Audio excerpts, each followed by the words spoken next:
From Zongo Junction here at Medina in Accra, welcome to the Business Weekly Show on Citi TV. My name is Michael Lobodu. Thank you for tuning in as we bring you all the news that made the world of business this week. Are you ready? Let's go.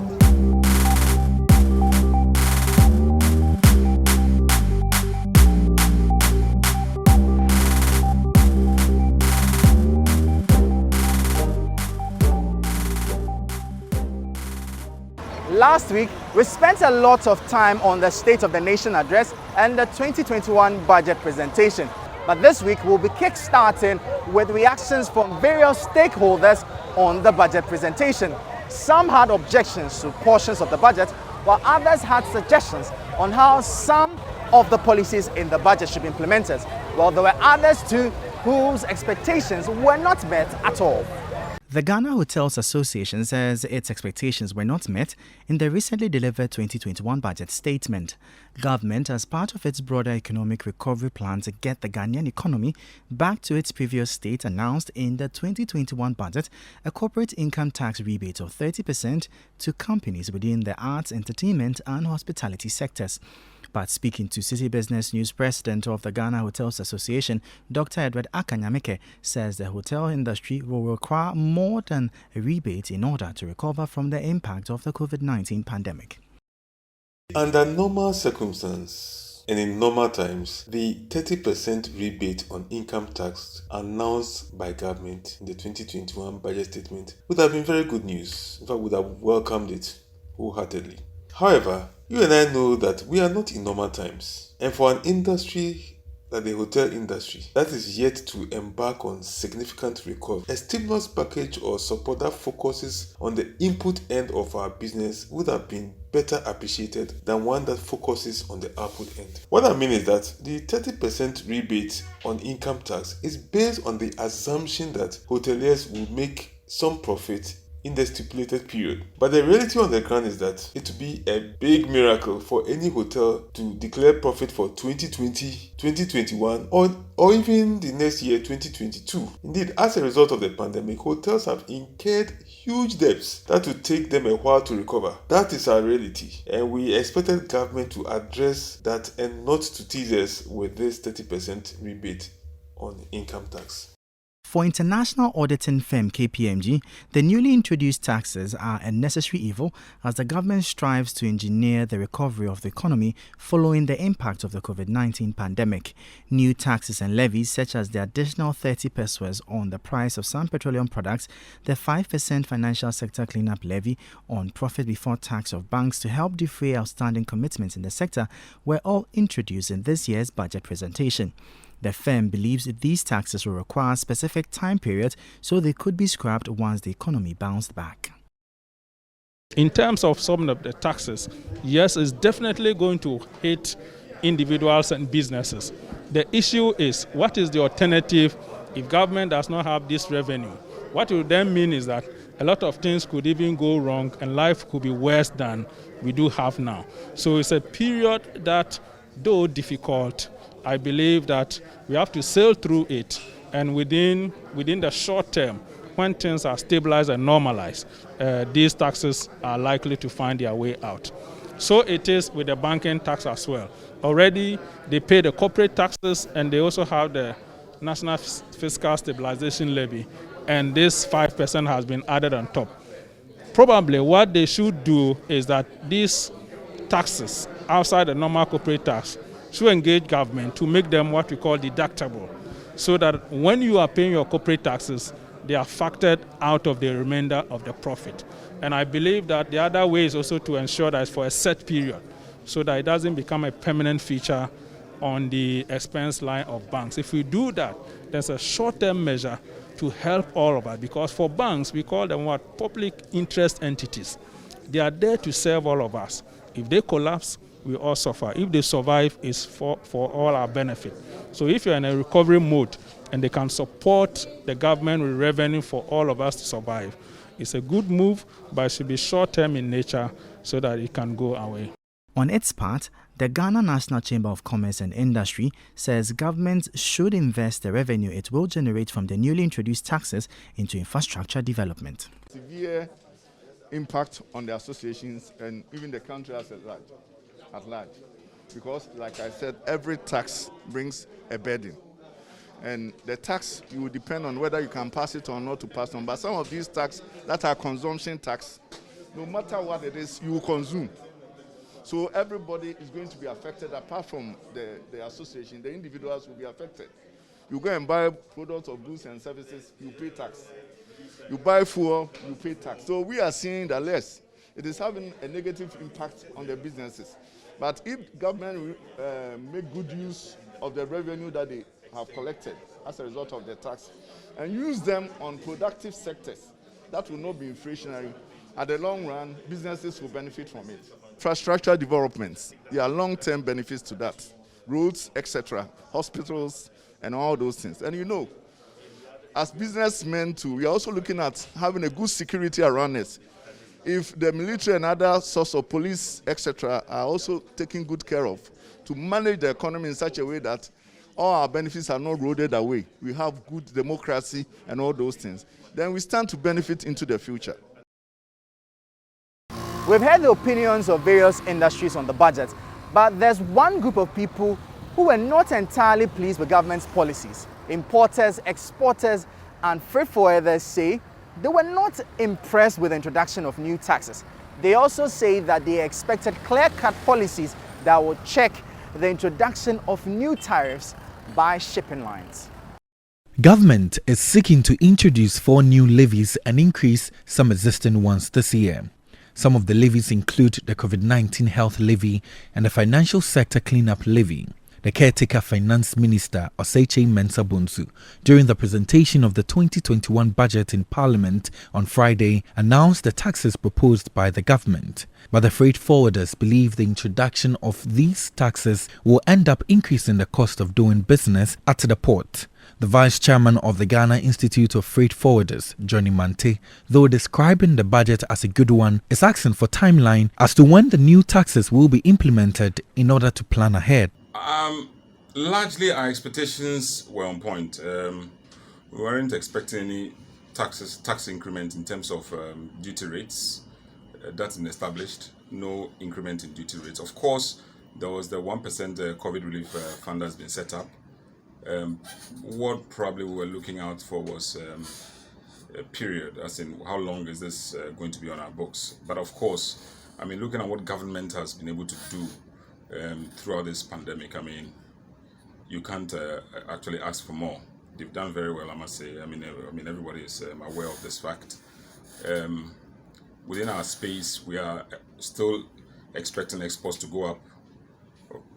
The Ministry of Trade, don't forget, had signed a 1.2 billion pound pact with the UK Partnership Agreement, which of course is going to open up the economy again. We also, you remember that the US also has done some stimulus packages for their people, so which means that imports are going to flow from that end. So largely, I think that the budget is fine. President of the Custom House and Agents Association of Ghana, Yao Che, on his part was disappointed in government for introducing new taxes. The difficulties we are facing now is the fact that COVID has made everything slow in terms of businesses, in terms of payments, in terms of organizations, in terms of employment, everything. Now, if for the same reason we are now saying that we have to increase our taxes, then it means that we are in for a double shoot. Recently, I heard some of the business people have been agitating that government should come to their aid and help them supplement their activities, give some loans, soft loans to them so that they'll be able to face the effects of COVID. It looks a bit contradictory at this very time that all businesses are even crying for help. Now, all of a sudden, we are saying that we need to pay an increment of 1% also to fight COVID.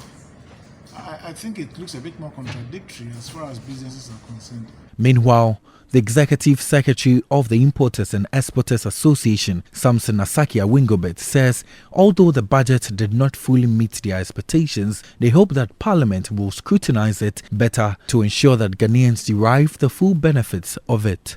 Somehow, somewhere, we didn't see a direct tax that this is a tax. but they find ways and means to rake it. Mind you, that those percentages are going to actually end up adding the cost of doing business in the country. But I'm sure the government has justified that they need more money to buy more medicine, more spray to spray, and to make sure that we have free vaccination and stuff like that. Let's look at it. The day is young. Parliamentarians will definitely debate on it. Let's wait to see what. But I'm disappointed because I was looking forward to see the special living import duty being abolished. I didn't see that. I was looking forward to see the 3% being reversed back to only retail sector and allow those who can do input and output to stay in business. But what did we see? That wasn't what we heard. So when the budget is read, we a lot of the times need it to be broken down in a manner that we can make meaning of the macro economy and the likes. And that is what Citi TV in collaboration with the University of Professional Studies Accra sought to achieve through the breakdown of the Red Budget Forum. Here are highlights of the event. The theme for the program was breaking down Ghana's Red 2021 budget. The speakers at the program included Charles Edubuahin, the President's representative at the Ministry of Finance, Setekpe, a former Minister of Finance, and Marianne Chris, a finance lecturer at the UPSA. The others are Alex Ampabin, a tax policy analyst, and Adobia Esiama Abuaje from the Association of Ghana Industries. The Citi TV UPSA Post-Budget Dialogue, which was a collaborative event between the university and Citi TV, was held at the University of Professional Studies Accra Auditorium, as well as on Zoom and on Citi TV. Speaking at the event, President Tekufado's representative at the Ministry of Finance, Charles Edubuahin, explained that the new taxes were necessary so to afford the government an assured revenue source to be able to procure COVID-19 vaccines for the country. I think what we first have to agree is that we had to find some revenue measures, some new tax measures to be able to increase our revenue. But that's not the only place. We also looked at compliance. You spoke about exemptions. Exemptions, we have an exemptions bill that we've laid before Parliament. We've taken it back because we want to update some elements of it, and we intend to submit it this year. And that is one thing. Exemptions is a big deal. The exemptions are way too much. We give exemptions for mining sector, oil and gas. Everybody gets exemptions. Okay. We've got to look at that closely. Meanwhile, Director of Research at the Trades Union Congress, Kwabena Nyaku Otu, has asked the government to revisit the country's tax exemption regime to cut what he described as massive losses to the state. The hospitality industry, we have eased the restrictions, but we know that the hotels are still not, their occupancy rate is still very low. So it will be very difficult to sustain the assumption that the public, the workforce, the households and firms are out of the woods, and for that matter, they are making money and they can be taxed. But having said that, even if we have to tax, we should be careful about the type of tax or the nature of the taxation we enroll. So the tax expert in the studio or on the panel has mentioned this tax exemption. In 2017 alone, tax exemptions, according to the budget, was about 5.2 billion Ghana cedis, which was more than all the money we have spent on the free SHS from 2017 to 2019. So we need to urgently tackle the tax exemption question. The other part is the property taxation thing. I think it has come to a point where we really need to take property taxation away from the district assemblies. They appear not to have the capacity and the incentive to collect. Yes. And the state must take over that kind of tax, and probably will earn more and remit more to the district assemblies.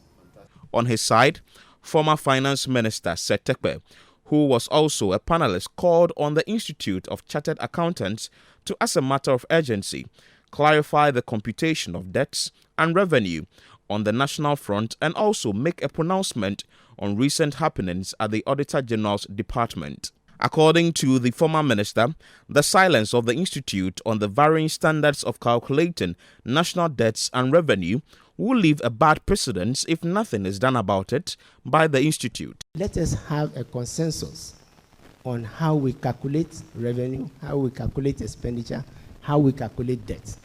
And here, let me take the opportunity to call on my own profession, the Council of the Institute of Chartered Accountants, Please give us a standard. Give us IFSAS. In 2015, we requested the Institute of Chartered Accountants to give this country a standard in IFSAS, adopt IFSAS. It is global. And it settles the question. So it's not up to me as minister or another person as minister to say that I can include this and I cannot exclude this. I believe those from industry know what I'm talking about. You don't apply IFRS and choose what you want to include or what you don't want to include. And I hear a lot of noise again about auditing, ethics issues, methodology issues, independence issues. These are the core of auditing. Again, the Institute of Chartered Accountants, the silence is deafening. Meanwhile, a day after the event, in a test of the government's resolve, Parliament approved the 2021 budget statement by vote count of 137 to 134 votes. The minority earlier rejected the outcome of the voice vote after calling for the rejection of the budget due to the tax proposals. Roads are key to the development of a country's economy. One could almost say that a country is as developed as its roads. President Akufo-Addo declared 2020 the year of roads, and guess what? The same agenda continues in the year 2021. We interacted with users of some of the roads captured in this year's budget, and boy, people are suffering. What do they make of government's plans? On Friday, March 12, 2021, the Minister for Parliamentary Affairs and Caretaker Minister for Finance, Honorable Osei Mensah-Bonsu, revealed government's plans to fix several roads as he presented the first budget of the president's second term in office. One project he mentioned was the rehabilitation of a 19.5-kilometer Dom to Ketase road. The commercial drivers at Ketase are one of the most affected by the roads. They share their challenges. Just a quano, what started say over your quano, and yen no yes over your quano. What's our fiat say? Ye after now. Quan you mushy. Jama say no, Yanamaquanosia. Say Oko Abosio Kaya. Acha 1 month there was some cofofro. Acha 1 month there was all cofofro. It's a quan offer quan is Cisia. Send a quanosia no. Say, Wuna what to car. And our dear my driver said, fire, you know who saw on the Maconasia, Madame, Ubije Cano one in some. Ubije Cano one in some crack. Connie, ye. But to my Cabosio can alcohol socks. I tell you about 3 days, I better say. And Sana, Safety. This year, Safety, better say. Just near my P or Congan. This year, Ufa Congasia. You better my say this year. Well, Cano say a fufro can't hear fufro cran as or the bar. I tell a month, I was a Ocabosio, I got to do. Koto say ni ebetima obuya ni say ujai kwan no sofa ujai sofa dia eni na e save ma ba wanya sofa na oti ho na obefa dia eni da bia 2 weeks bia na o say kwa bosi okan o ka bosi okan o ko to tire wonnam so be ye 2 weeks o say tire no ebam na say ne say bia nen shocks tete niam bia wo ka ho bia no to ni say can so some problem all the time bia use 1 week bia so ko show 1 week bia so ko show o to tire. The drivers also talk about the impact the road has had on their health and their personal growth. Because when you see those masses, that's the cool terms are not how. You need to do an Philippine because Philippine we need to do to be able to check up hospital. It's kind of no one was ideas. Beyond the drivers, the terrible nature of the roads give passengers very little options when it comes to affordable rides and rob them of the ability to move about freely after 6 p.m., thus limiting their productivity. Just say offer dropping the service you need to meet me for dropping the vehicle. What was that identity? Any now many people passenger be break as I said then yen lodu na dropping at say okaso lodu can be see passengers no enfrokano. Into who are so but the kind of everyone can swap about. One was an identity. And the iron said dropping to who's car no offer. You know, says as well, maybe Zoom, a chon. The managing by your point of my idea. About Buama signing money in an idea. I feel you below Nipan Baba fast on just like Manus Lady and move on. The way I come in the city, no. It's the Hanum drivers, no. Watch I will remember at 6 o'clock upon. It's a quang ye, not an a joe, or Baba Quang no so no. This year say be cause I work on here. No, so okay, this you na ɔbɛ fie wahu nti ana de fie 6 kon wa nya lucky a uba ha unya ka bia edo be ko birikusua na akwa benya. Did you know that Ghana loses billions of Ghana cedis to tax exemptions? Due to this, stakeholders are calling for the passage of the tax exemptions bill. The bill, when passed into law, will regulate tax exemptions in the country and minimize our losses. Maybe when this happens, we won't need to introduce new taxes. Just maybe. The total revenue and grants for the year 2021, as stated in the budget, is 72.45 billion Ghana cedis, equivalent to 16.7% of GDP, up from an outturn of 55.13 billion Ghana cedis, equivalent to 14.3% of GDP recorded in 2020. Some of the taxes introduced in the 2021 budget presented in Parliament on Friday to help government achieve its target include a COVID-19 levy of 2%, financial sector cleanup levy of 5%, a sanitation and pollution levy, as well as an energy sector levy of 10 and 20 pesos per litre of fuel respectively. But in an interview with Citi Business News on the new revenue targets, tax analyst Francis Timor Boy said government needs to pay attention to passing the tax exemption bill as well as prioritizing the taxation of the informal sector to aid in achieving the new revenue targets. One major thing is the passage of the tax exemption bill. We believe, even though the bill has been in Parliament for quite some time now, research has shown that about 5 billion Ghana cedi goes into tax exemption. We believe that let's pass that exemption bill so that if that bill can help synchronize the way exemptions are given, we will be able to save some money there. Again, I think that GRE needs to be resolved. We really need to resolve them and focus more on the informal sector. That section of the economy has witnessed some inactiveness in terms of taxation. If you look at the way we tax taxi drivers, Uber drivers, and the people who work in the informal sector, it is so inadequate. Taxi drivers, because the government has given them some rebate. My taxi driver pays 12 cedis per quarter. The whole year, he pays just like 48 cedis. You go to the market and people are selling on the street. It's difficult to tax them, but what do? We need to come up with some strategies to be able to go there and tax them. We believe that the tax stamps should be revised. The amount attributable to them should be revised so that we design some strategies to be able to tax the informal sector. Because currently the contribution is purely from the formal sector, and that is not right. So these two things, I believe that in the short-term measure, we'll be able to get something from them. On his part, economist with Databank Courage Marty also spoke of gains that can be made with the introduction of efficiency measures in addition to passing the tax exemption bill.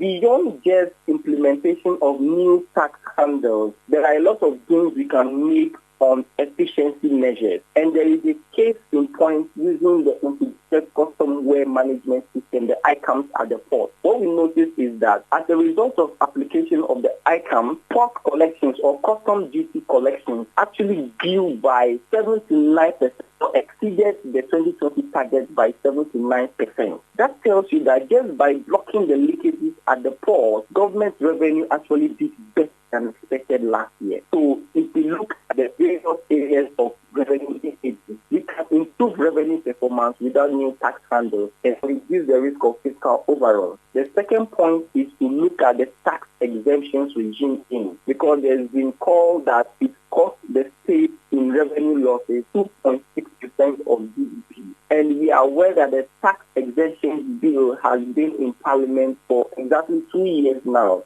We can make some savings again from that side and save ourselves some of these tax handles in a difficult year like 2021.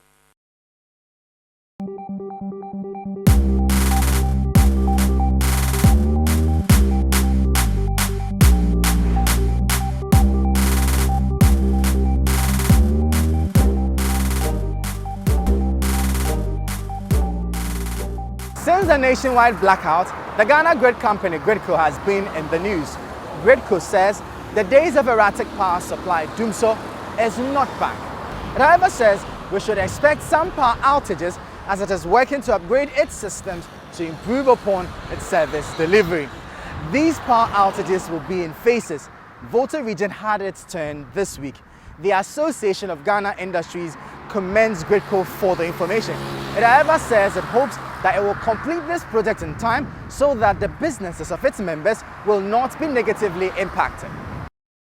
The total system shutdown and total power outage experienced nationwide on Sunday, March 7, 2021 has been cited by different stakeholders, with many calling for a full-scale investigation, while stakeholders such as Gridco, ECG and NETCO have communicated that they were investigating the problem, which was as a result of a fault on a major transmission line between Prestia and Obuasi. In an effort to give further insight into the development and highlight steps being taken to ensure it doesn't occur again, the Chief Executive Officer of Gridco, Jonathan Amwakuba, states emphatically that Dumso is not coming back, as all key participants in the value chain are working hard in an effort to maintain stability, accessibility, consistency and reliability of power supply at all times. Currently, according to the CEO, Ghana's system peak demand is close to 3,200 megawatts with an installed capacity of 5,300 megawatts, and with multiple works being undertaken across the country, including but not limited to the $45 million Pokwasi substation, the $45 million Kaswa bulk supply point, and the relocation of the Ameri power plants currently in Abuazi to Kumasi. Power delivery to different parts of the country will be greatly enhanced. But before we get to that point, consumers of power should expect some intermittent power outages in the coming months. Gridco and ECG, in partnership with the firms working on the key projects, however, have assured that they will adequately inform the public on the outage plans required for completion of the respective works in good time.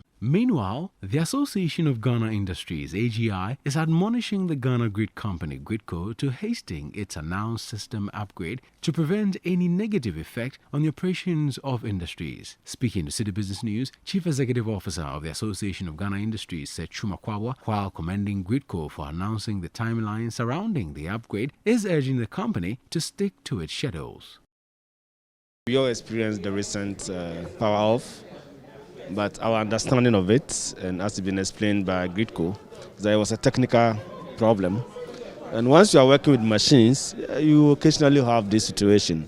So for us, we are not seeing it as a doomsday situation. We see it as a technical hitch that happened, and that is understandable, as long as we're able to quickly rectify it. But we only advise that at all times, we must be very, very vigilant and make sure that we do everything possible to prevent such technical hitches, because for industry, the slightest hitch can affect you big time. You know, you could have some of the machines, it takes several hours to heat up before it becomes ready for production. So if all the energy you have stored before production starts, it suddenly goes off and you lose it, then that becomes a problem. But I think that Gridco has done well by announcing in advance. So once the notice is given in advance, then I don't think there should be too much of a problem or too much of a worry. It should be rectified, and that is fine. Let's now move to worker agitations and its resultant strike. Workers and members of the IT and Telecom Workers Union went on a strike because they had concerns with their condition of service. Their employers were not pleased with the move because they felt it was illegal for these workers to abandon their posts. The strike, however, was short-lived, though. It was cancelled and called off the very next day. And there was a meeting with the National Labour Commission where their concerns were put across. We've put together all that happened during the strike and the outcome of the meeting with the NLC in this video. According to the Telecom and IT Professionals Union, salary negotiations with the management of the 4 subcontractors who have been engaged by Huawei Technologies Limited to maintain the technical operations of MTN, Airtel Tigo and Vodafone have not yielded fruitful results. The 4 subcontractors in question are Limfra Ghana Limited, MP Infrastructure Ghana Limited, Rami Ghana Limited, and Reliance Personal Services. It is for this reason that the members have laid down their tools. Although the leadership of the union says they will not bow to the pressure of the management of the 4 subcontractors to have them back down on their strike, the Telecommunications Chamber is appealing to them to rather pursue their demands through negotiation and arbitration. The head of research and communications at the Chamber, Derek Laye, spoke to Citi Business News. The TIP, or Telecoms and IT Professionals Union, as you know them, are made up of engineers and technicians who work on behalf of contractors who have been contracted by our members. we acknowledged and we also basically respect the rights of these professionals to negotiate for favorable conditions of service. What we equally sought to do also was to appeal to the parties involved, particularly TIP, the union that had gone on the strike, to be able to pursue their demands through negotiation and arbitration as you would have it in any civilized environment, because you cannot, for the want of a better word, you cannot negotiate your salaries in public. So we equally worked, we engaged with all our partners to be able to ensure that there's some sort of resolution. Meanwhile, the National Labour Commission has scheduled a meeting with the Telecom and IT Professional Union on Thursday, March 18, 2021, over the ongoing strike action. According to the Executive Secretary of the Commission, Ofoswa Samoa, his outfit has received correspondence from management of the union strike and will meet both parties on Thursday to resolve matters. On Tuesday, March 16th, the Telecom and IT Professionals Union suspended their industrial strike action ahead of a scheduled meeting with the National Labour Commission. General Secretary of the union, Israel Edem Agbidbo, said they were hopeful of a fruitful session on Thursday. As law-abiding organization, we have decided to respect that letter, and so we are going to comply, and we have complied. And we have suspended our action pending the hearing from National Labour Commission on come Thursday. We suspended the action exactly 6 a.m. So all our members started work 6 a.m. this morning. We respect that the NLC's powers. We know them. We know what they are capable. NLC has the resources, and as far as all the other stakeholders are now asking us or intervening, particularly the Ghana Chamber of Telecom, we are sure that they will all come together and bring this matter to a closure.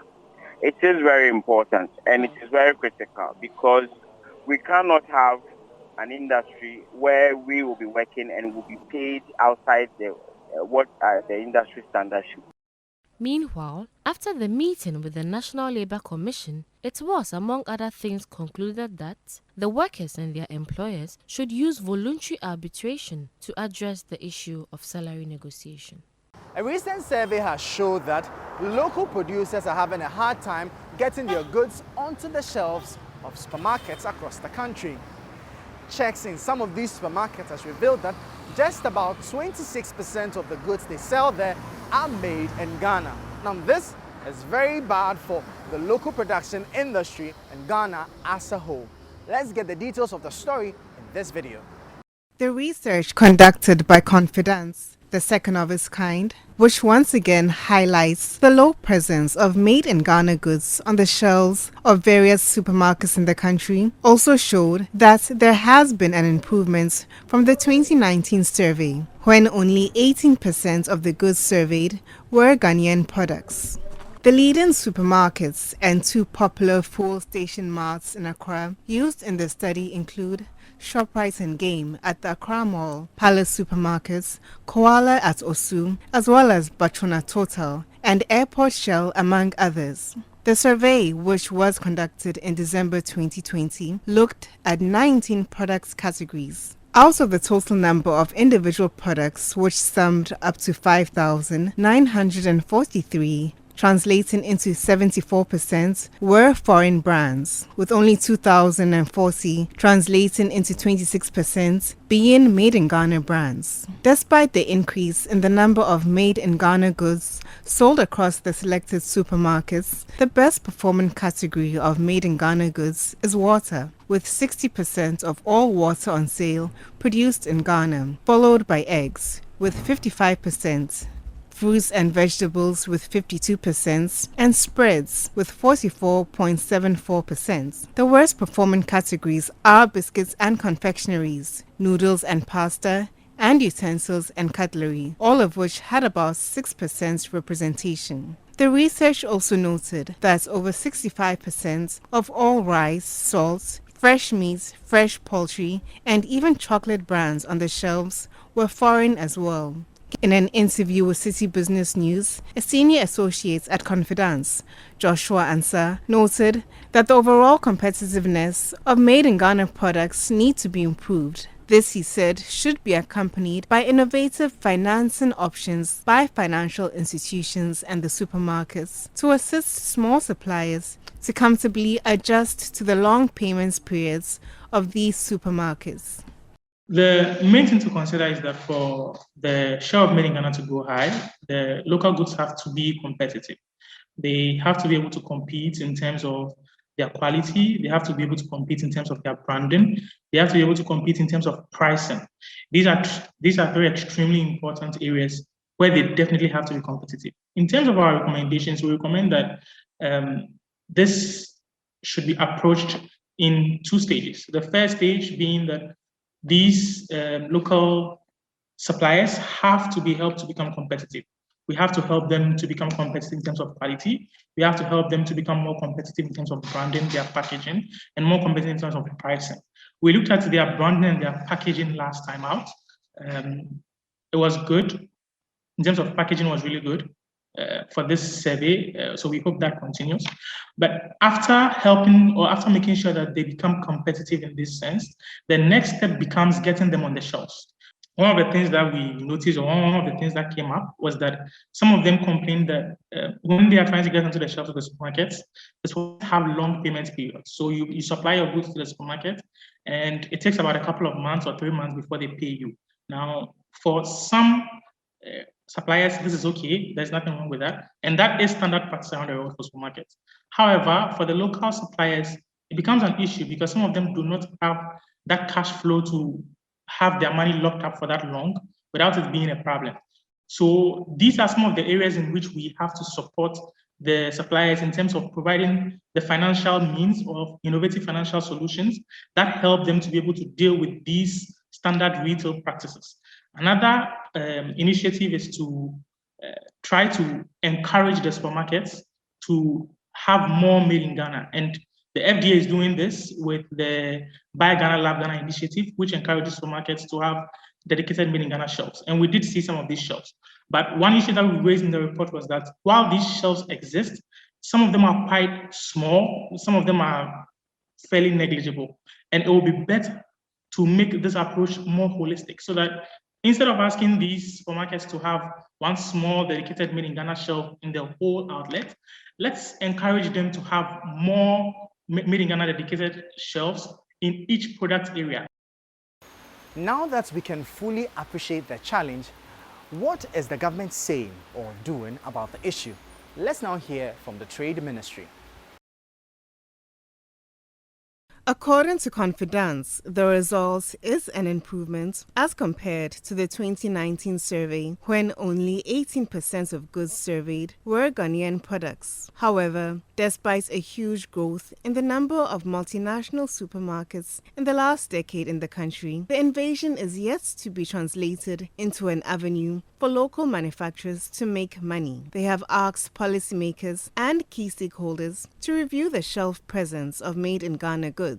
Reacting to this, the PRO for the Ministry of Trade and Industry, Prince Boachi, stated that supermarkets could not be compelled to sell made-in-Ghana goods, but rather encouraged to do so, even as the ministry and other stakeholders were helping to improve the quality of local goods in order to appeal to supermarkets. Through the One District, One Factory project, we are ensuring that every product that comes out of the 1D, 1F projects has been duly certified by the Ghana Standards Authority, just to ensure that they are fit for purpose in terms of quality and standards, for which reason some of these supermarkets you are talking of will be assured that these are quality products that they can stock in their supermarkets. You will agree with me that these supermarkets that you are talking about are privately owned. They are not government facilities. For which reason, in all honesty, nobody, through whatever law, can compel a private institution or a private entity to stock made in Ghana products there. What we can do is to engage with them. What we can do is to continuously have these interactions with them and to get them to appreciate the quality of made in Ghana goods and to get them to know that these our goods are fast moving. But how easy or difficult is it for local producers to get their products on the shelves of supermarkets? Here is Godwin Avenobo, the Director of Communications at Malcolm Group of Companies. The FDA must approve the product you want to sell at Malcolm. So we need authorization granted by the FDA by way of approval. If we don't have that, we can't afford to sell poison in Malcolm. Sorry, we won't do that. No matter how much you try, we will not cooperate. So documentation for us is very critical. The goods we sell here must be high quality products. So we are not going to say that because it's made in Ghana, we accept just anything. Entry is difficult, but if you meet the requirements, it's very easy. And again, Malcolm is not one shop. You cannot have capacity to produce for one shop and think you can be a partner of Malcolm. No. You must produce enough quantity so that anybody who goes to La Shop can get what he gets at Kanishi, can get what he gets at Tema. That's the way it operates with us. Entry is difficult because the conditions must be complied with. It's not our fault. But once you enter, the market is big. You sell, you make your money, and monthly payments are made. So I don't know why anybody will be complaining about delayed payment. We don't experience that here at Malcolm. I also spoke to some shoppers on their preference for made in Ghana goods or otherwise. Yes, I look out for made in Ghana for goods and stuff because naturally we are in Ghana, so as a Ghana man, you need to find out for your own products and stuff. Made in Ghana goods are almost good. Good, yeah. So when shopping, I look out for made in Ghana goods. That's it. In terms of supply, the local producers are not doing well because you get hooked to something that is locally made. And after 3 months or 6 months, you don't get it anymore. And then you just have to go back to the foreign. So I think the local ones are equally good, just that they don't maintain their supply, which is terrible. Yes, they should make it consistent. They should just make it consistent for us and then we'll get hooked onto it. Because if we feed juice, rice, and we are hooked to it and now we can't get to buy anymore, then what's the point? We just go back to our series and all. It's hard to talk made in Ghana, no. Oh, because and I born in Siroki, but me pay. It's a made in Ghana product, so me pay. Let's now move our focus to the agricultural sector. Government will soon disburse some 8.5 million Ghana cedis to 5,000 farmers across the country. This is to help alleviate the impact of the COVID-19 pandemic on these farmers. The Ministry of Food and Agriculture says it will be focusing on hardworking and vulnerable farmers in selected rural communities across the country. You know, the agricultural sector was one of the few sectors that actually grew amid the pandemic. We hope this money will go a long way to encourage our farmers to work harder to feed the nation. The impact of COVID-19 pandemic has been felt in all aspects of lives in the country. Smallholder farmers appear to be the hardest hit by the pandemic, and supporting them financially, according to government, is a step in the right direction. The Food and Agric Ministry and the World Food Programme, together with the Ministry of Gender, Children and Social Protection and International Fund for Agricultural Development, have resolved to support a total of 5,000 farmers and 2,500 households in 18 months. The Acting Chief Director for the Food and Agric Ministry, Patrick Robert Ankobia, says each beneficiary of the project is expected to receive an amount of $288. The Emergency Support Relief Fund will extend support in the form of cash transfers to 5,000 extremely vulnerable households, including persons with disabilities, for a period of 3 to 4 months. The total amount to be received by each beneficiary after deduction of expenses is $288 at the exchange rate of 5.7 Ghana cedis. This translates to 1,641.60 Ghana cedis per beneficiary. The operational areas in terms of these cash transfers are the Upper West, where we expect that 1,717 people will benefit, Northern 1,124, Northeast 1,106, Savannah 982, and Upper East 617. Country Director for the World Food Programme, Rukia Yakub, says individuals prone to food insecurity and malnutrition must be supported financially. The coronavirus pandemic has taken a heavy toll on human lives and economic activity. Its socio-economic effects have put at risk the success chalked in the reducing poverty and hunger over years, threatening economic and human capital development and progress on the Sustainable Development Goals. For us in the World Food Programme, WFP, we are known for that, we are concerned about those who are already prone to food insecurity and malnutrition, who have slipped further down the line because of the pandemic. Therefore, for the second time during this pandemic, we have partnered with the other agencies in Ghana to provide cash transfers to people whose livelihoods and nutritional status have been affected by COVID-19. National Coordinator for the Ghana National Household Registry, Dr. Prosper Larry, says the ProPro program will be undertaken in 9 districts in the country. Eligibility criteria include top 9 districts in 5 regions of northern Ghana with high levels of poverty, malnutrition, and food insecurity, with 90% being female household headed. The GNHR categorizes its data according to extreme poor, poor, and non-poor. All potential beneficiaries are drawn from the extreme poor category already profiled using the proxy means test, which is in line with the Ghana Living Standard Survey. The PMT scores were assigned to each household based on the socioeconomic characteristics and the Ghana Living Standard Survey.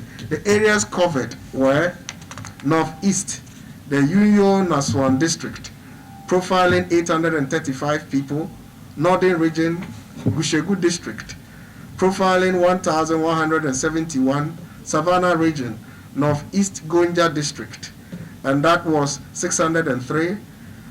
Upper East Region, Boku West District, 320, Binduri, 235, Garu Timpani, 327.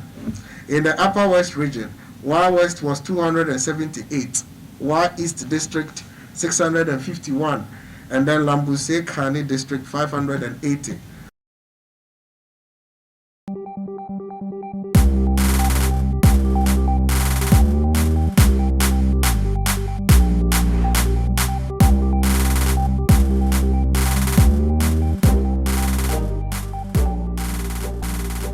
Did you notice fuel prices increased this week? If you were thinking it was because of the announcement of new taxes on petroleum, then let me tell you, it actually isn't the case. We interacted with the Association of Oil Marketing Companies, and they have been explaining the reason behind the recent increase in fuel prices.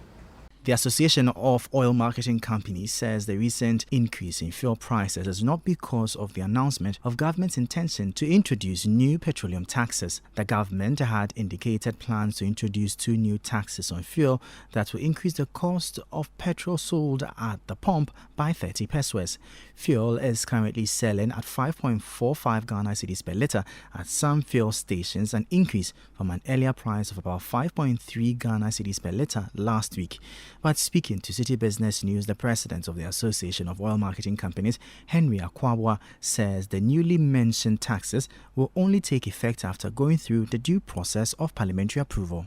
Well, I think since the budget announcement, there's been that news out there, that understanding that automatically it was going to lead to a price increase.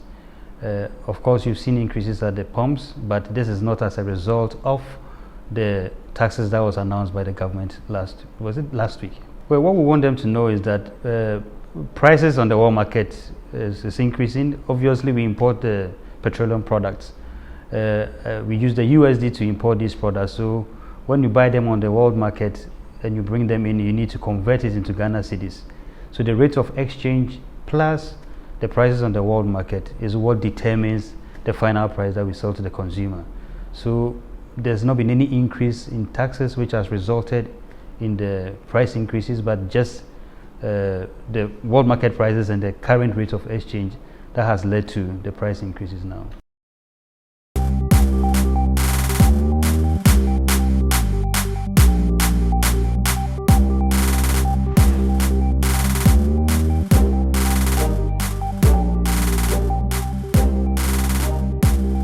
Well, we've come to the end of this week's edition of the Business Weekly Show here on Citi TV. Thank you for tuning in. We came to you from Medina here in Accra.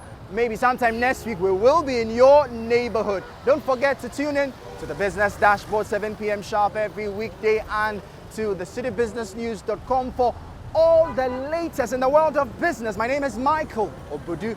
Thank you again. Catch you same time next week. Bye-bye. Stay safe. Stay informed.